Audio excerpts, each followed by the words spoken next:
And please forgive me if there are many graphs and references, because I wanted to make sure that I present the complexity of the subject. So this book that I wrote came about well before the Russia-Ukraine war and the crises. And we see on the right-hand side a huge increase in prices as a result of the crisis, particularly wheat prices.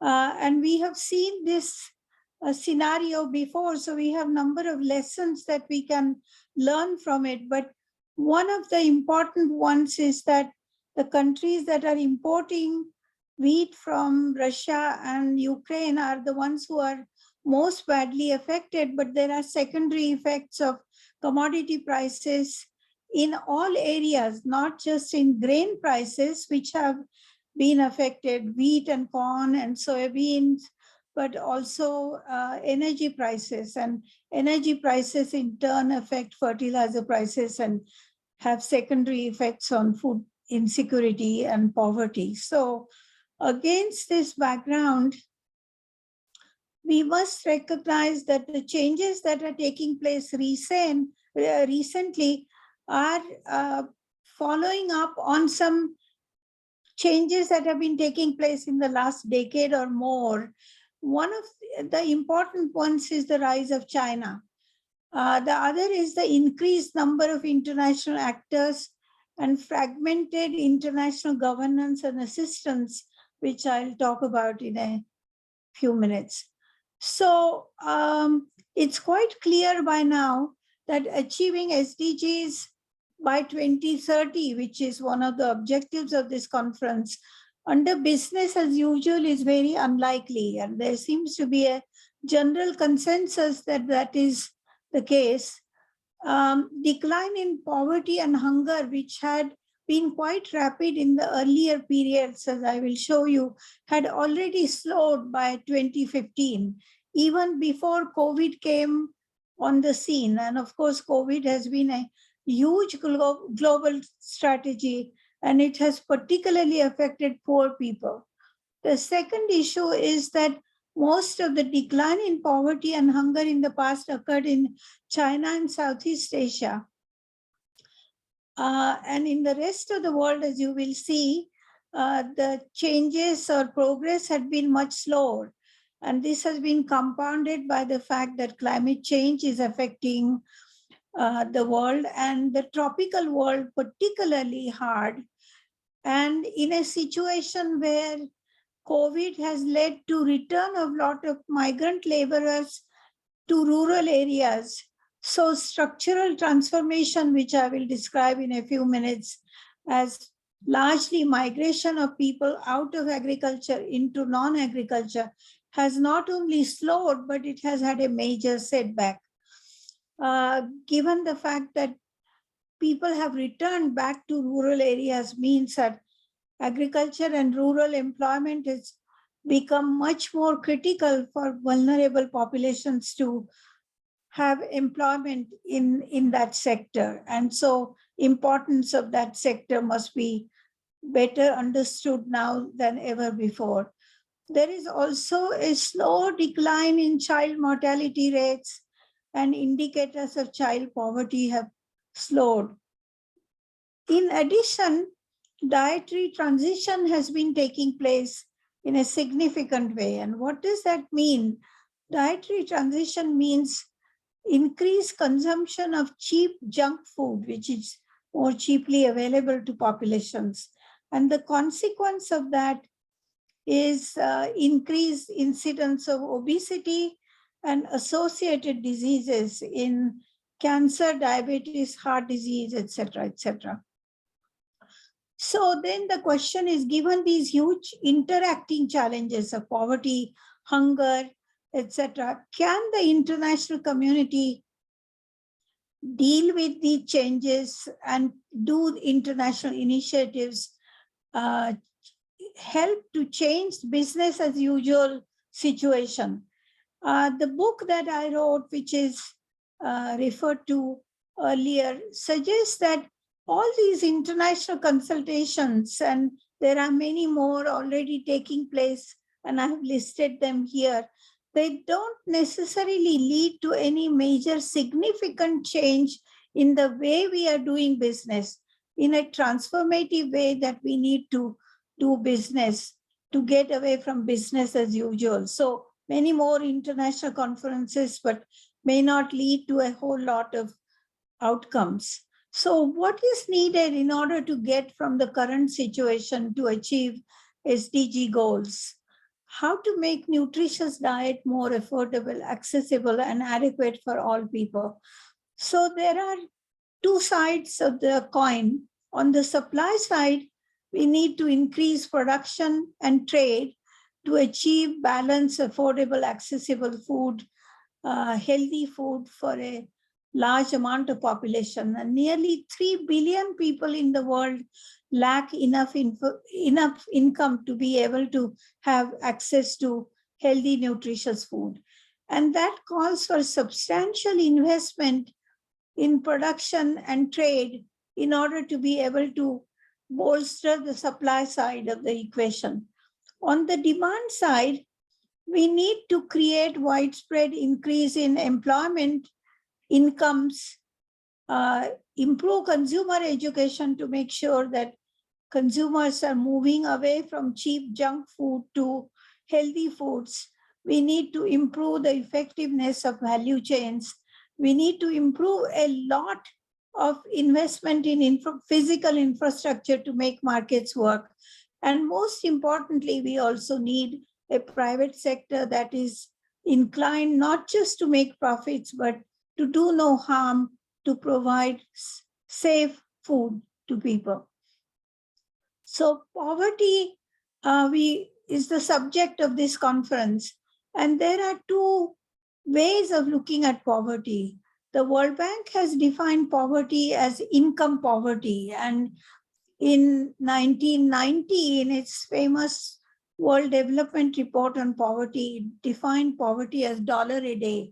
That because of inflation, that $1 a day baseline has had to be revised over time to 1.25, 1.90, etc. But the second important element of poverty reduction is the importance of access to healthcare, family planning, nutrition, primary education, etc. And since the most abundant supply that poor people have is their labor, in order to increase labor productivity, we need a combination of policy incentives as well as public sector investments. Policy incentives to make that markets in general work better, and public sector investments to make sure that social and political investments take place, which improve the effectiveness of interventions. So on the right-hand side, I show these different dimensions of poverty, 3 dimensions of poverty: health, education, living standards, not just income. And then there is sub elements. There is much debate among economists about how to measure poverty adequately. Income poverty is easier to reach or measure, and this multidimensional poverty is much more complex to measure. So if we look at income poverty, we find that the most dramatic decline in poverty in the world has taken place in China. You can see that India's decline has been much less dramatic, and it's at population of nearly 1.4 billion people. China and India have similar population, but India has much higher incidence of poverty. And Indonesia and other countries in Southeast Asia have done a lot better in reducing the number of poor. But here on the right-hand side, we look at the pie chart, which shows the distribution of poverty in the world, in low-income countries. And you can see that between Sub-Saharan Africa and Asia, nearly 87% of the world's poor live in those two regions. Sub-Saharan Africa has nearly 2/3 of the incidence of poverty, and South Asia as much less. But as we begin to look at multidimensional poverty, we realize that there is not a good one-to-one relationship between reducing poverty and reducing hunger, because you can see India's poverty reduction has been faster than its reduction in hunger. You can see that India has one of the largest number of poor people in the world that are hungry. And sub-Saharan Africa, similarly, nearly a third of the world's hungry are in sub-Saharan Africa. Again, poverty is higher in Africa, but the estimates suggest that hunger is much lower. And again, I want to emphasize that we don't fully understand the relationship between poverty and hunger and these other dimensions of poverty which I mentioned. Now, we know that COVID has been a great global disaster, a global tragedy, and it has affected the whole world. And you can see that the number of people that have died, surprisingly, much to our surprise, high-income countries have not escaped COVID. And given that their health systems were not as effective as we had thought they would be, there has been much higher incidence of death in high-income countries, especially in the US. But in India too, the deaths have been quite high in Latin America.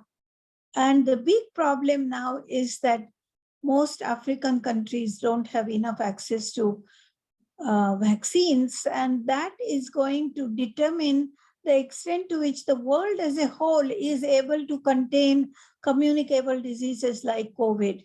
So it is against this background of slow decline in poverty, slow decline in hunger, incidence of climate change, incidence of COVID, communicable diseases that I'm going to talk about, structural transformation. That is a very important way of looking at reduction in poverty. A famous economist, W. Arthur Lewis, described structural transformation as decline in the share of agriculture in GDP and employment, increase in total factor productivity growth, demographic transition, overall income growth.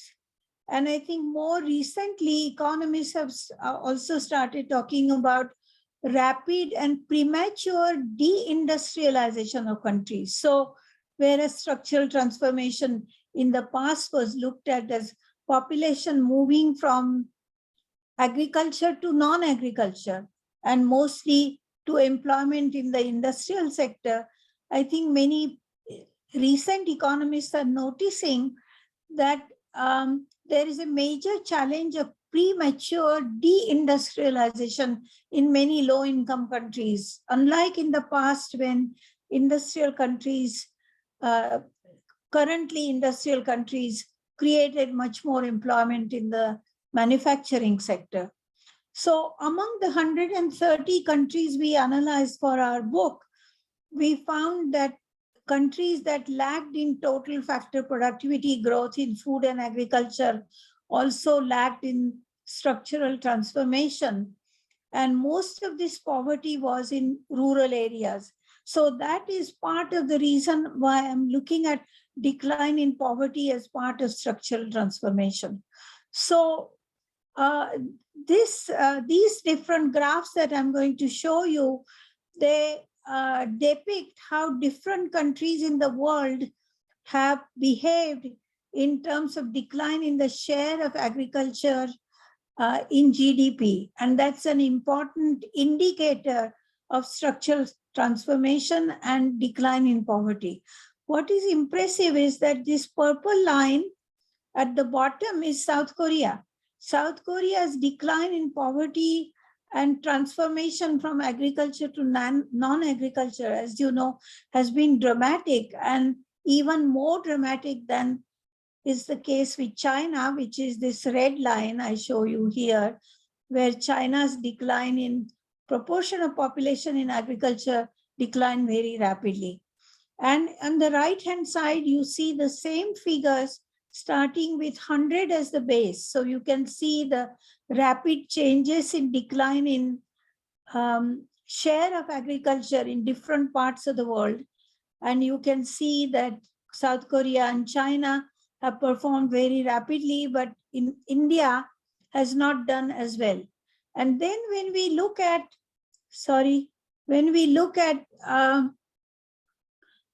employment in agriculture, which is the related factor, we find that countries like India, for instance, have not reduced their employment in agriculture to the same extent that the share of agriculture in GDP declined, which means large number of people are dependent for employment in the agricultural sector, where income growth has declined. Share of agriculture in GDP has declined, which means most of the poverty is in rural areas. And that's the challenge that these two figures, the value added in agriculture and share of employment in agriculture, tell you. The second important characteristic of structural transformation is total factor productivity growth. And again, if we look at Asia alone, we can see that the most rapid growth in productivity in agriculture was in South Korea. This purple line is South Korea. The red line is China. Again, very rapid growth in productivity.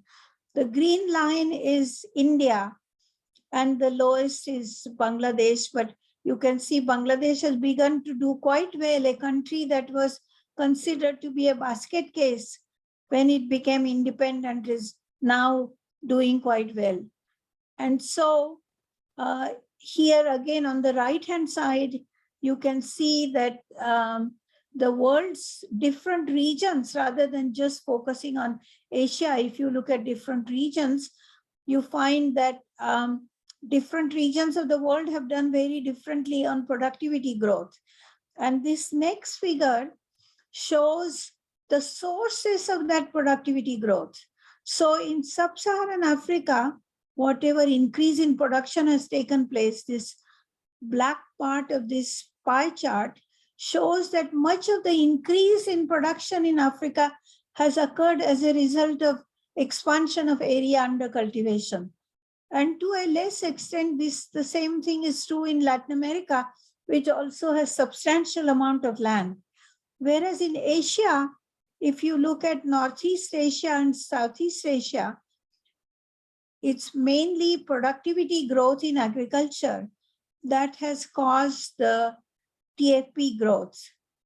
And another major source of productivity growth in agriculture has been investment in irrigation. This blue line shows investment in irrigation in Asia.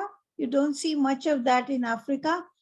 And intensification of inputs. In other words, inputs are being used much more effectively now than was the case before. So it's important not only to understand that productivity growth needs to occur, but we also need to understand what are the sources of that productivity growth. And you can see that Africa has not only done less well than the rest of the world, but it's also growth in production has been mainly because of land area. Now, this figure is very important because three economists, Alston, Pardee, and Rao, they have published a lot on investment in agriculture R&D. And they show that investment in agriculture and R&D, they call it a slow magic. In other words, there is no dramatic change in production as a result of investment in R&D. But if you invest slowly in R&D, TFP increases a lot. And the previous figure that I showed you, this is a result of the fact that countries have invested a lot in R&D. And the most dramatic increase there has been China. And the least dramatic one has been Africa.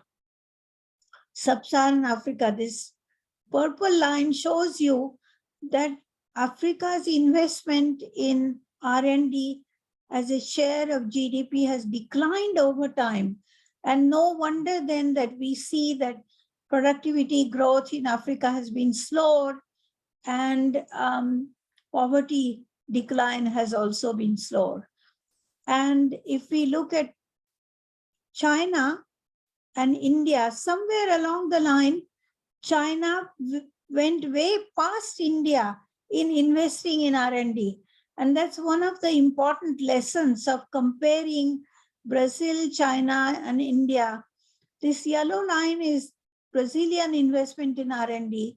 And because its share of population in agriculture is very little, Brazil has been a dynamo when it comes to productivity growth, and it has invested a lot in R&D. So you can see the consequence of these differences in R&D in terms of number of publications published by the three regions, China, India, and Brazil. And you can see the yellow line is for Africa, the red line where China in 2005, which was its record was well below India's in publications of R&D, just shot up from 2005 and has gone through the roof. China has been doing very well in R&D and R&D research and publications and contributing to productivity growth in its. Another important factor which has influenced how well agriculture has done is the extent to which it is or is not taxed. And that is called support to agriculture.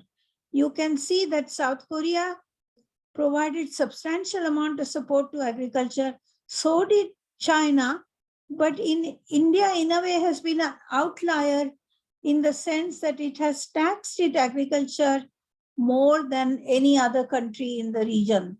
And the result of that is that total factor productivity in India hasn't done as well as it has done in countries like South Korea and China. One other factor we need to take into account is that the measurement of total factor productivity does not take into account changes in the quality of resources. And there is much that I could say about it, but we don't have enough time. So I'm just going to emphasize that deterioration in soils, water scarcities, etc., all of which have occurred as a result of TFP growth in agriculture are not measured by the figures that I showed you earlier, which means that our measurement is not yet perfected enough. We are not able to measure the contribution of these factors of production adequately in terms of their quality and quantity to be able to know what is really happening to total factor productivity. The second part of decline in poverty and structural transformation is demographic transition, which means the decline in the rate of growth of population. The more population growth declines, more increase there is in per capita income because the same GNP is divided by a low rate of population growth. And you can see that China peaked its population growth. It peaks sometime in 2028, and India exceeds that because its population growth hasn't declined as much. And the rest of the Asian countries' population growth is also declining. But this demographic transition makes a big difference to the way poverty is declined. So this graph, now the earlier one I showed is the total population. This one shows the rate of decline at an annual rate in percentage of population growth. And again, you can see at the bottom is this purple line, which shows that in South Korea, demographic transition was very rapid. The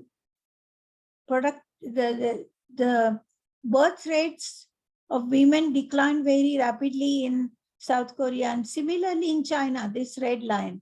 And in the rest of Asia, the decline has not been as rapid as is the case elsewhere, which means the same amount of GNP divided by a higher rate of growth of population means per capita income is lesser and poverty is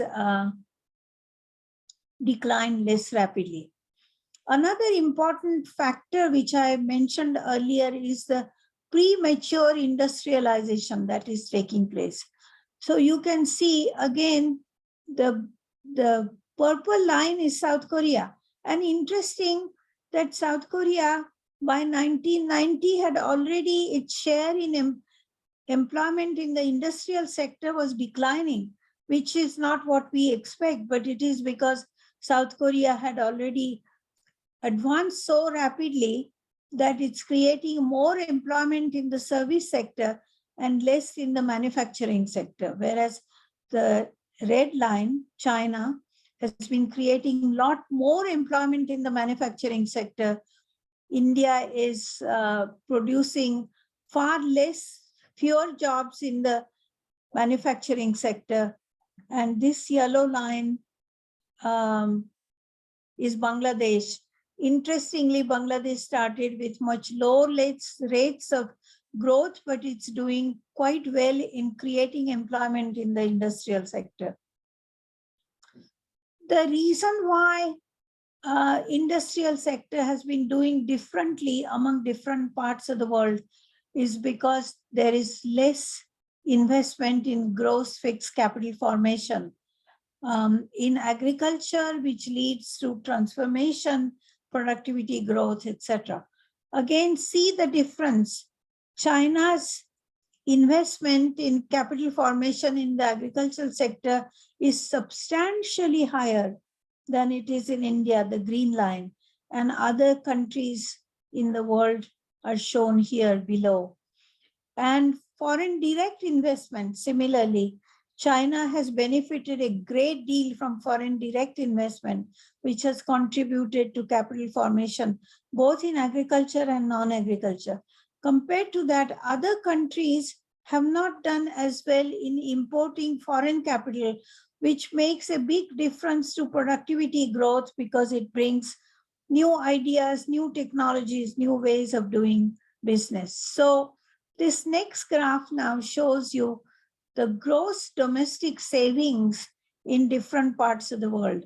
And what is striking here is that East Asia has had not only high degrees of capital formation in agriculture, but its overall saving rates have been much higher and they have been growing over time. So these saving rates are a share of GDP, and you can see China's saving rates have been growing. As a result, China has been growing very rapidly. The red line here is Africa, and you can see that Africa's saving rates have been declining over time. And on the right-hand side is the capital formation. Again, Africa has investments have been declining, whereas in East Asia, they have been increasing. So what is the outcome of all these changes that I talked about over time? One is that the GDP per capita has been growing rapidly in countries that have had all these positive elements to their growth story. So South Korea is just an amazing story of rapid growth, followed by China. And in fact, we could not show on the right-hand side South Korea because it was so far off the scale that we could not show other countries and South Korea at the same time. But you can see the difference in the growth rate of South Korea, followed by China, this red line. And then other South and Southeast Asian countries have been doing quite well. Interestingly, Vietnam, which was so battered by the Vietnam War, has begun to do very well indeed, and its manufacturing sector is growing rapidly. Now, this story tells you about world food prices and foreign assistance. It's important to understand how foreign assistance has behaved with regard to world food prices. So these figures here, yellow, gray, etc., they show the world food prices. And you can see that in 1974, when world food prices reached their peak, foreign aid increased very rapidly. And my next story about the role of international organizations is going to be about the way international organizations increase their investment in food and agriculture during this period. And you can see that here, which reached a peak in 86. And then over time, the share of foreign aid has been declining in total aid. And here we show that ODA flows are already insignificant. As proportion of GNP of industrial countries, they constituted only 3% of GNP, and they increased slightly more to 3.2% in 2020. But the share of aid, total aid going to agriculture, which was at the peak in the 1970s, has been declining, which means donors have not been investing as much in food and agriculture. And in a way, they provide a signal to developing countries on what is important. And their signal has not been particularly positive in encouraging developing countries to invest more in food and agriculture. So these two next graphs are the shares of IDA lending. World Bank created a concessional window in 1960 to help developing countries borrow money from the bank at low interest rates in order to make sure that it wasn't contributing to their indebtedness. And at that time, South Asia in general was a major beneficiary of IDA loans compared to other regions because it had the highest amount of poverty and hunger in the 70s. And the share of other countries was much less. If you look at IBRD lending, which is not concessional lending, but commercial lending by the World Bank, you can see that the middle income countries of Latin America were the biggest beneficiaries of IBRD lending, followed by East Asia, and then these other regions. So, as I said before, international organizations are an important part of the international architecture that Roosevelt and Truman created after the Second World War. And the reason why I was very sorry to see during the Trump administration, many of these institutions being undermined, including the United Nations, is that they have played a very major role in dealing with countries, not in terms of just political consensus, but also trying to help them with development. And Bretton Woods institutions, the World Bank and IDA and IMF, were created in 1970s. In the only 45 countries in those days played a role in the formation of the Bretton Woods institutions, which included China, India, and Mexico. And by the way, Mexico was a very major player in making sure that the Bretton Woods institutions not only gave assistance for development, but they also helped developing countries in rehabilitation of countries after the war. And that has been an important contribution by the World Bank. So the bank was established in 1945. IDA was established in 1960. FAO is a very important institution in the world which establishes norms and standards, and it plays a major role in the monitoring of SDG 2, which is the monitoring of changes in hunger. CGIAR, which is the largest network of agricultural research, which was established again with the leadership of the World Bank, USAID, and the private foundations. World Food Program, which today is playing a singular role in emergency assistance. Already before the Ukraine-Russia conflict, World Food Program was giving money, giving either food or cash assistance to 75 million people who are involuntarily displaced in the world. And now that number has gone up to well over 80. So WFP's role has been crucial in dealing with issues of hunger and poverty.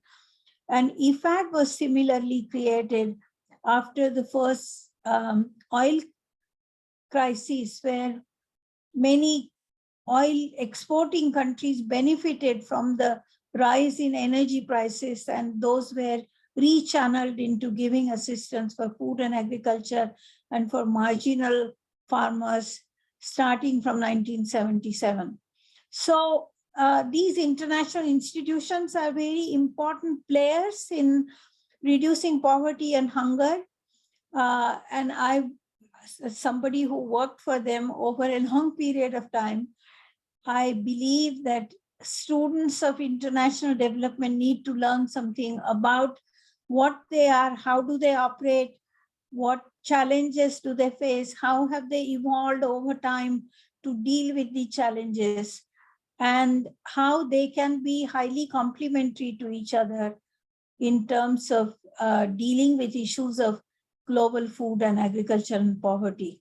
So these last few slides that I'm going to show you, this is a unique set of data that I have from the World Bank's investments of more than 2,000 investment projects in agriculture and rural development from 1972 to 1917.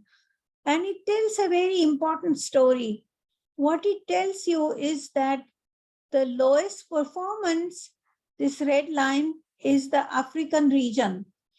And East Asia, which I pointed out earlier, is performing much better in poverty reduction, etc., is usually been doing much better in project performance.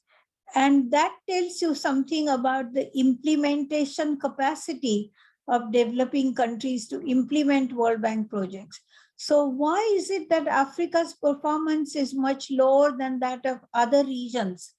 Part of the reason is that Africa doesn't have enough internal capacity to prepare its own projects, and therefore many of the projects funded by the World Bank, etc., are created and established by outside experts coming and designing these projects.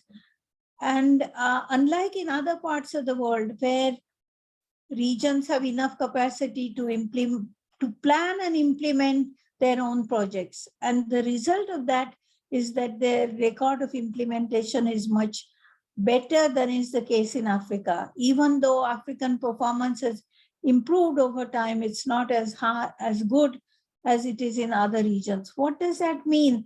We need to invest a lot more in capacity building in developing countries to make sure that they're implementing projects better. And the previous figure was about regional record of countries. This is by countries. And what is admirable, to me interesting, is that Vietnam is the best performer of World Bank projects.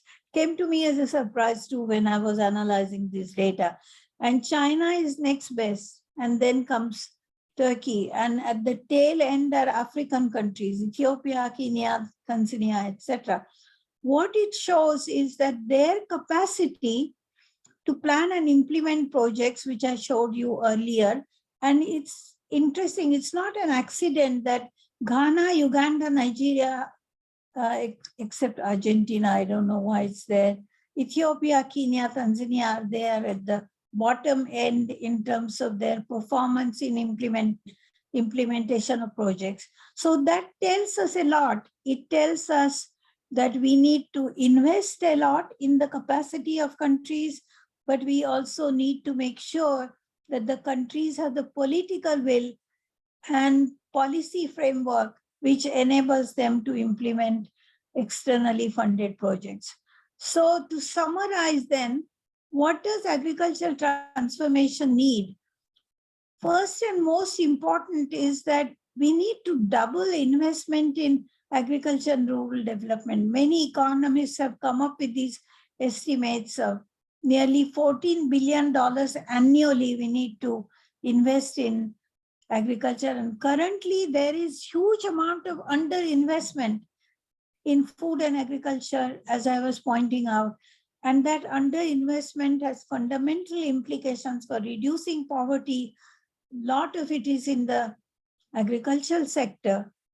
And also simultaneously to invest in education, health, and infrastructure, which are other dimensions of a multidimensional poverty index that I showed at the beginning of my lecture. So what does it mean? We need not only investment in these different sectors, but also need to build capacity in developing countries, investment in value chains, create farmers' organizations, create a predictable policy environment, move away from our preoccupation just with rice, wheat, and maize, cereals, to diversified production of food and agriculture, which not only increases incomes, fruits, fish, legumes, vegetables, dairy, not only increase farmers' income, but they also create a more balanced supply of food for poor families. And again, we need to move away from focus only on yields to more sustainable food systems. And I pointed out that our sources of measures for reduction in quality of resources has not been as good. We need to do much more work on environmental issues to understand that we are paying attention not just to productivity growth in a narrow sense, but also improving environmental services. So in order to do all this, we need interdisciplinary work, not just economists or agronomists looking at these problems, but people from many different disciplines. And we also need consumer and producer education. So that is the end of my speech. Thank you very much for giving me the time and listening to what I had to say. I'd be happy to answer any questions you may have.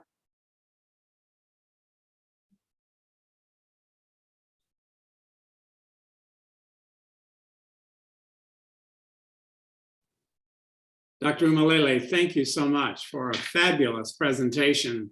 I know everyone participating in the conference got a great deal from the work you have done, and you displayed it all so beautifully.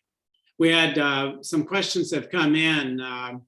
Everyone's excited about having you as a speaker, by the way. So let me just pass on accolades from many participants in the conference. We had a very specific question came in asking you how well you feel that the SCI publication metrics reflect true investment in agriculture. Can you comment or share an example, especially in the case of China? Let me see, I'm just increasing the volume so I can hear you better. Would you kindly repeat your question?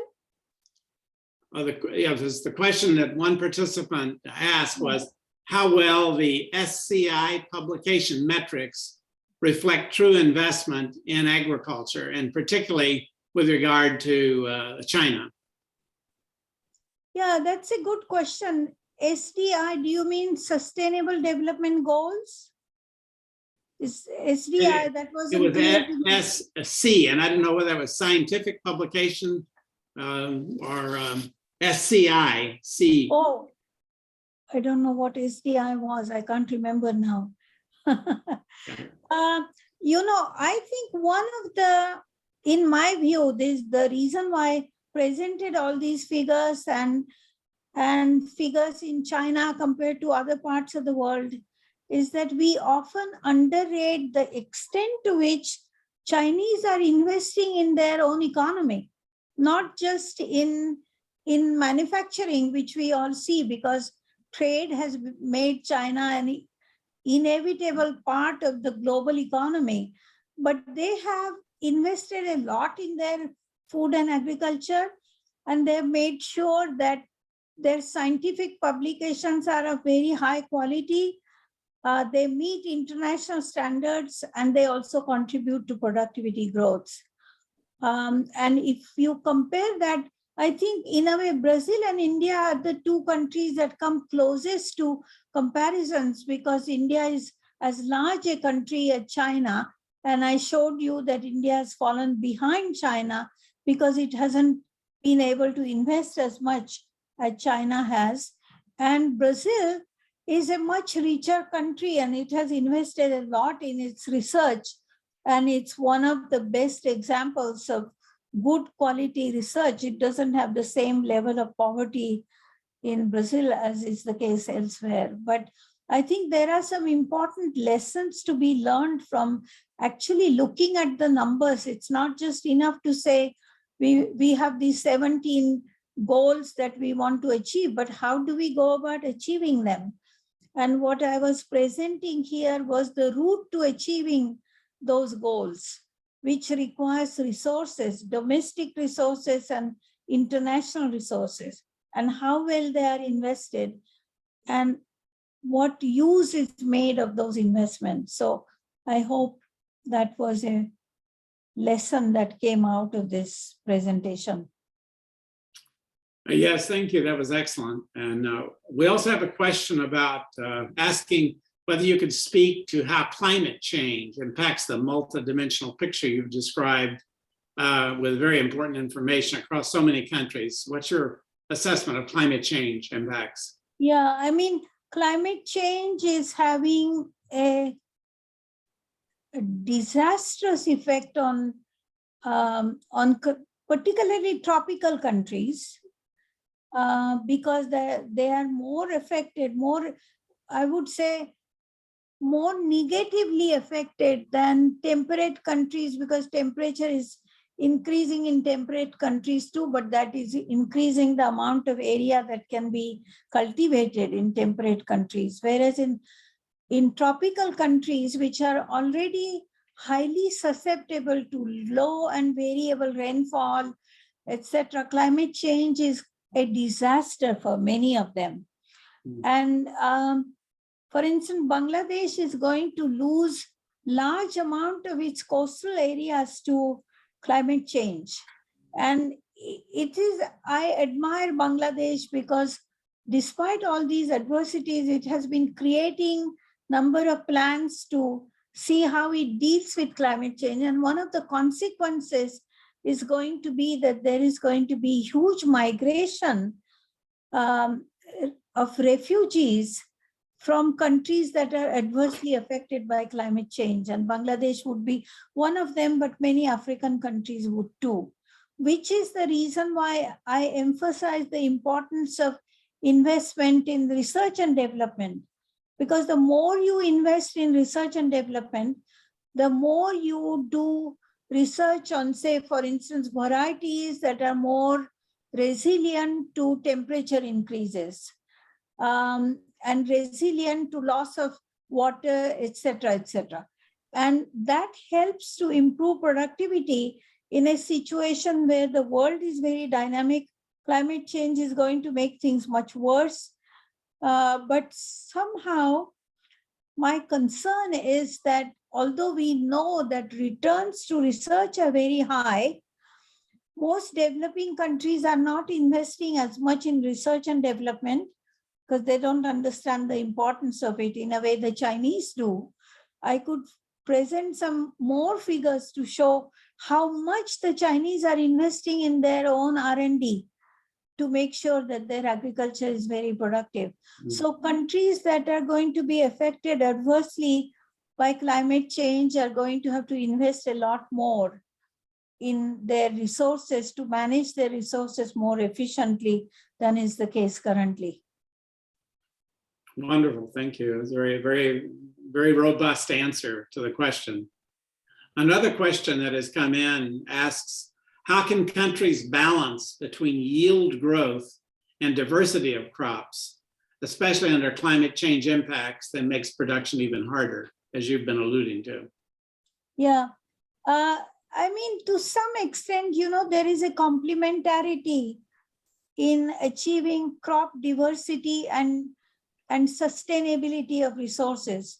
For instance, if you don't focus only on rice and wheat, as is the case in my part of the world in South Asia, which has led to depletion of soils, but also invest more in beans, pulses, etc., you create more nitrogen fixation, improve quality of soils.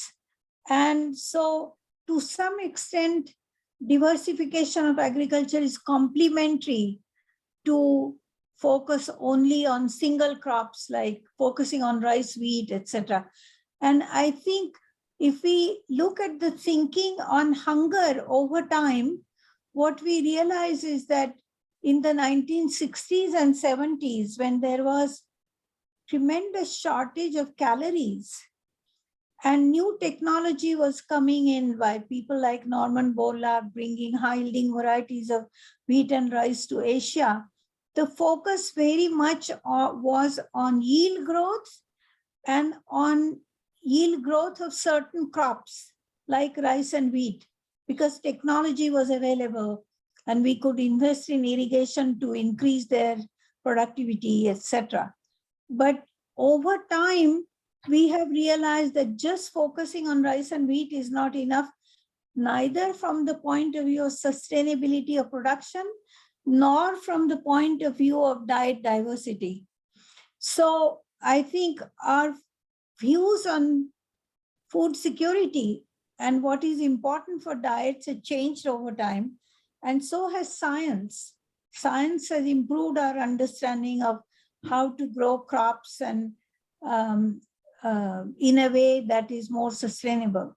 So research is going to have to change its focus. But if you look at where is research currently most devoted to, unfortunately, still more on rice and wheat, much less on pulses, much less on beans. And that is where research needs to focus more to achieve both production diversity and diet diversity. Mm-hmm. Wonderful. We have a question from the co-founder of the Deaton Institute, my wife, Dr. Ann Deaton. Yes. She calls attention to a youth 4-H program in Liberia that focuses on raising future farmers, and ask you whether or not this is commonplace in sub-Saharan countries, sub-Saharan African countries, and what are your thoughts about increased investment in youth education? And she also wants to especially thank you for an outstanding presentation. Thank you. Thank you. You know, youth is a very big challenge actually in many countries because current generation of young people don't necessarily want to work in farming. Farming is an arduous task and a lot of it is highly labor intensive. And many youths are not that interested in remaining in agriculture and working on farming. So one of the questions is, how can we find technology and devices, including some amount of mechanization, which reduces the drudgery of farming, which is unbearable. I mean, when I think of people in Africa, I worked on Africa for many years. And when you think of many women who have malaria, I had malaria once in Africa. I couldn't believe that these women work in farming, bending down and working in agriculture in heat with their malaria. So there must be some ways of doing small amount of mechanization in agriculture, which doesn't replace labor, but which complements labor and makes labor productivity, it increases labor productivity. And I don't think we have given enough attention to mechanical technologies or digital technologies as much as we have given to breeding technologies, for instance. So if I was to focus on future priorities of research, I would pay more attention to those kinds of technologies which will reduce drudgery, make it more attractive for young people, but also value chains. I think value chains will increase the returns to agriculture. And in order to achieve value chains, you have to invest in physical infrastructure, farmers' organizations, a whole lot of things that will make it much more attractive for young people to participate in agriculture, which is often not the case currently. Thank you. Thank you very much. We have another question from, I'll try to pronounce, with apologies for mispronouncing it, Hua Huang. Asked about, do you think an integrated fish rice production is a practical, feasible solution to cope with climate change impacts in the Mekong Delta? Oh, by the way, somebody received a major World Food Prize last year for fisheries, which was quite admirable. This young Indian woman whose family migrated to the Caribbean, and she's become one of the biggest champions of fisheries production in the Mekong Delta and in Bangladesh. And she's apparently had very major impact on increasing small-scale fisheries production among households and creating not only employment, but also improving the food supply for poor people who are in the fisheries sector more. So I applaud that award. She deserved it. And I think she should be talking to people here because she's much more of an expert on fisheries than I am. But I like that, that award being given to her. Thank you. Thank you. I have what may be the last question, actually, if it's okay with everyone. I wanted to get your general reflection on the way that our universities link with this consortium of efforts that you see worldwide right now. I mean, you're very involved in this, and so this would be wonderful to share your perspective on what our universities, land grant and other universities can do. You know, I came to this country at the age of 19 and did my graduate work, master's and PhD in the US. And I think one of the biggest advantages I had, and people of my generation at that time who were doing their PhDs had, was that we were encouraged very much to go and do field work in our parts of the world. So in order to finish our PhD, we had to go and collect data and get to know how the reality works. I remember Professor Schultz at University of Chicago, who was my first professor, used to say, one price observation tells you a lot about how markets work. So in order to go to the markets and understand how markets work was more important than just fitting regressions and doing econometric analysis. And I think one big change I noticed when I became a professor at University of Florida, a number of students used to come to ask me, they wanted to do their PhDs with me. They would always ask me, do I have a data set they could analyze? And this came to me as a big surprise because I was never told that I should go and get data sets and analyze and do a PhD when I was doing my PhD. They all told me, go back to India, collect data, learn something from that data collection, then write your PhD thesis. So I think the big cultural change in American universities is more focus on techniques of analysis and less on data collection and how the real world works. So my appeal to all of you is to make sure that that strength of American universities from the very beginning is recaptured again in graduate work. And all my life working at the World Bank, etc., we were going and looking at projects, designing projects, talking to farmers, talking to policy makers. And it is that understanding that led to a deeper understanding of the development process than if I had just done econometric analysis. And I think there is much that American universities have to offer to students from all over the world to do practical research and find professors like yourself and your wife who have had a lot of experience in developing countries, work with them and enhance their capacity to be better researchers and teachers in the future. Well, Dr. Lele, thank you so very much for an absolutely outstanding lecture. And everyone is going away, and we've had responses from many people speaking to the richness of your presentation and how much we have learned and are going away with additional knowledge that we didn't have before. I look forward to seeing you hopefully at the next meeting of the International Association of Agricultural Economists.